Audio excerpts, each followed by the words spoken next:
आज मैं आपके साथ आंवला कैंडी की रेसिपी शेयर कर रही हूँ। खट्टी मीठी आंवला कैंडी बनाना बहुत आसान है और आप इसे एक बार बनाकर पूरे 5 से 6 महीने स्टोर करके रख सकते हैं। खाने में बहुत स्वादिष्ट लगती है और आंवला कितना फ़ायदेमंद होता है ये तो आप जानते ही हैं। बच्चों को तो ये बहुत पसंद आती है। बच्चों को आप इस तरह से आंवला कैंडी बनाकर दीजिए, बच्चे कैसे आंवले को इस तरह से खा जाएंगे आपको पता भी नहीं चलेगा। आप इसे 20 से 25 मिनट में बनाकर तैयार कर सकते हैं। बहुत ही आसान सी रेसिपी है इसकी। स्टेप बाय स्टेप मैंने सारी टिप्स आपके साथ शेयर किया है किस तरह से इसे बनाना है। हेलो दोस्तों, मैं लता पटेल स्वागत करती हूँ आपका मेरे चैनल कुक विद लता पटेल में। अगर आपको मेरी रेसिपी अच्छी लगे तो प्लीज़ वीडियो को लाइक और चैनल को सब्सक्राइब करना न भूलें। तो चलिए बनाते हैं खट्टी मीठी आंवला कैंडी।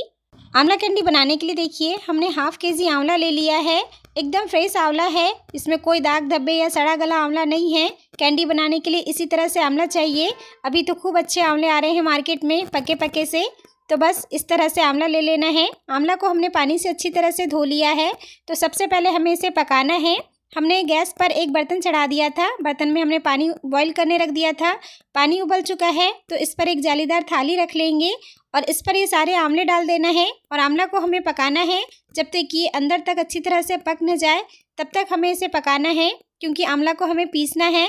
तो डाल दिया है, ढक दिया है, इसे बस पकने देते हैं। देखिए आंवला को पकते हुए लगभग 14 से 15 मिनट हो चुके हैं। आंवला अच्छी तरह से पक चुका है भाप में, इसकी कलियां भी अब खिलने लगी है। तो इसे निकाल लेते हैं और थोड़ी देर के लिए इसे ठंडा होने देते हैं। देखिए आंवला थोड़ी देर के लिए ठंडा हो चुका है। तो अब हमें इसकी इस तरह से कलियां निकाल लेना है, इस तरह से इसके टुकड़े निकाल लेना है। भाप में पकाने के बाद बहुत आसानी से निकल जाते हैं ये, देखिए कितने आसानी से निकल रहे हैं। तो बस इसी तरह से सारे ही आंवलों से हम गुठलियाँ अलग कर लेते हैं। तो देखिए सारे ही आंवले से हमने गुठलियाँ अलग कर ली है। अब हमने लिया है मिक्सी का जार, सारी ही कलियाँ इसमें डाल लेते हैं। साथ ही में हमने एक अदरक का टुकड़ा लिया था तो इसे भी हमें कद्दूकस कर लेना है। इसे भी हम आंवला के साथ ही पीस लेंगे और दोनों ही चीज़ों को हमें बिना पानी के ग्राइंड करना है। एकदम महीन सा ग्राइंड करेंगे, इसमें मोटे टुकड़े ना रहे, इस तरह से इसे पीसना है और पानी का यूज़ बिल्कुल भी नहीं करना है, बिना पानी के ही हमें इसे पीसना है। तो बस पीस लेते हैं इसे। देखिए आंवला को हमने अच्छी तरह से पीस लिया है।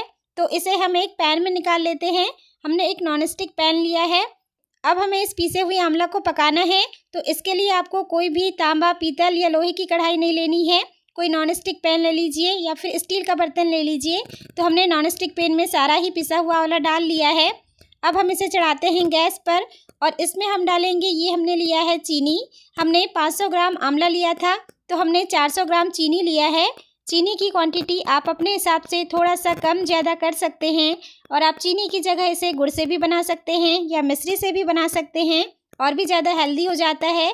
हमने इसमें चीनी का यूज़ किया है और इसे मिक्स करते हुए अब हमें पकाना है। जैसे जैसे चीनी मेल्ट होगी ये मिक्सर थोड़ा गीला होने लगेगा। इसे लगातार चलाते रहना है, छोड़ना नहीं है, नहीं तो ये तली में चिपकने लगेगा या जलने लगेगा। इसीलिए इसे कंटिन्यू चलाते हुए हमें पकाना है, हाई फ्लेम पर नहीं पकाना है, इस बात का ध्यान रखिए। देखिए चीनी डालने के बाद हमने इसे 4 से 5 मिनट के लिए पकाया है। चीनी पूरी तरह से पिघल चुकी है। तो अब हम इसमें डाल देंगे नमक। हमने आधा चम्मच काला नमक लिया है, आप इसमें नॉर्मल नमक भी डाल सकते हैं। एक बार फिर से इसे मिला लेते हैं और चलाते हुए फिर से हमें इसे पकाना है। चीनी के पिघलने के बाद हमें इसे तब तक पकाना होता है जब तक कि ये हलवा जैसी कंसिस्टेंसी में ना आ जाए, ये सूखने ना लगे, तब तक हमें इसे पकाना होता है।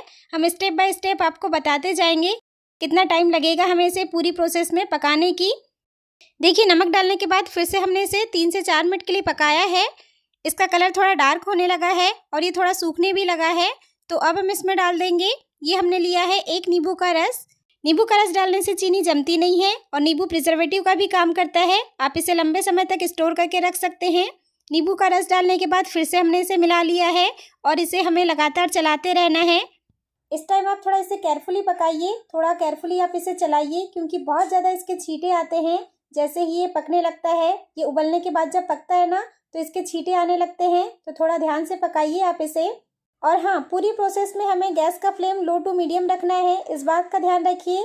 लो टू मीडियम फ्लेम पर ही इसे पकाना है।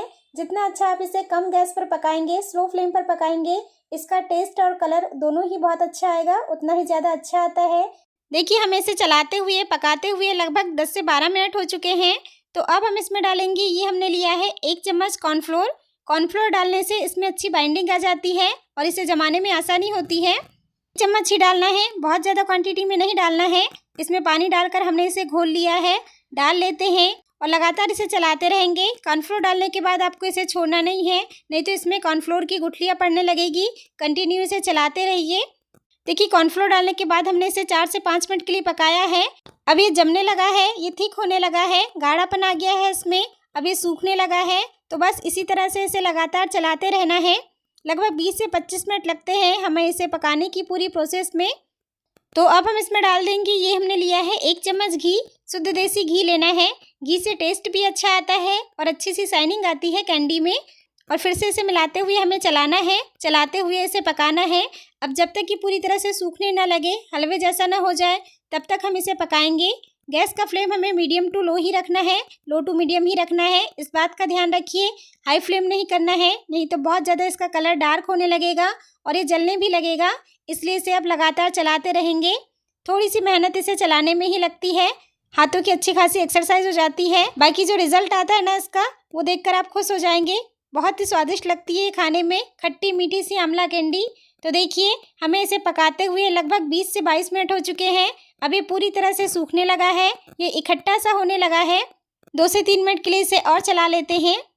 इसी तरह से चाहिए हमें कैंडी के लिए, बहुत ज़्यादा इसे गीला नहीं रखना है। अगर आपका मिक्सचर गीला होगा तो फिर आप इसकी कैंडी नहीं जमा पाएंगे। तो ये हमारा मिक्सचर तैयार है कैंडी जमाने के लिए। अब यहाँ देखिए हमने एक प्लास्टिक की शीट ले ली है, इस पर हमने घी लगा लिया है। सारा ही मिक्सर इस पर डाल देना है और अब स्पैचुला की सहायता से इसे हम अच्छी तरह से फैला लेते हैं। काफ़ी गर्म है अभी ये, तो इस तरह से इसे फैला लेना है। इसे चारों तरफ से अच्छी तरह से प्लेन कर लेते हैं। आप चाहे तो इसे प्लास्टिक की शीट से इस तरह से कर सकते हैं, ऊपर से थोड़ा बेलन चला सकते हैं अगर आपको थोड़ी पतली कैंडी चाहिए तो देखिए इस तरह से कर लिया हमने। अब इसे रहने देते हैं लगभग 15 से 20 मिनट के लिए, ताकि थोड़ी सेट हो जाए। उसके बाद हम इसे कट कर लेंगे। फ्रिज में नहीं रखना है, नॉर्मल टेम्परेचर पे ही इसे रखना है।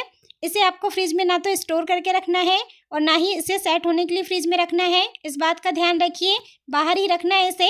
इसी तरह से हम इसे छोड़ देते हैं। देखिए लगभग 15 से 20 मिनट हो चुका है हमें इसे छोड़े हुए, ये अच्छी तरह से सेट हो चुकी है। तो बस अब इसे टुकड़ों में कट कर लेते हैं।